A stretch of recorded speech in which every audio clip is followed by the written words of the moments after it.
3,920 na ang opisyal na listahan para sa Christmas RLSB Fun Run Year 2. Dako ang tagbati na kalipay ni Provincial Governor Lyndon Barbers na bikabat na sa 3,920 ang nagpalistas nga mointra ng Christmas Fun Run Year 2 na ipahigadyon kuman Disyembre 14 ning tuig 2025 diin laong sa gobernador. Salamat sa kadasig suporta ninyo nga mga katawhang Surigaunon na nakaabot kita sa 3,920 total registered runners as of December 9, 2025. Solid gajod kamo amoy laong nidya.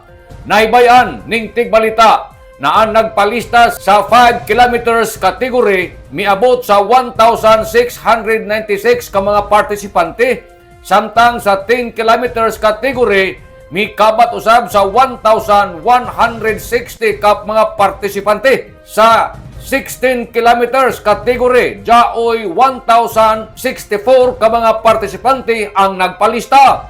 Laong ni Governor Barbers hanapara kanidyo ang idyo mga pangayan sa sunod nga post ng FB page ni Governor Lyndon Barbers para ma-ready na ang idyo kaugalingon sanan si outfit para sa Disyembre 14. Ang risk kit distribution ijaray paybayo, stay posted rakan para sa mga gusto na muapas pa.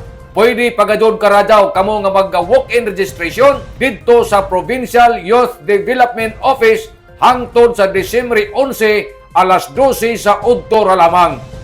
Nanukad gikan diri sa Kapitolyo ini si Marisiners Marcon Vlogs, Mario Conali simulan mula og salamat, maradyaw na adlaw natong tanan.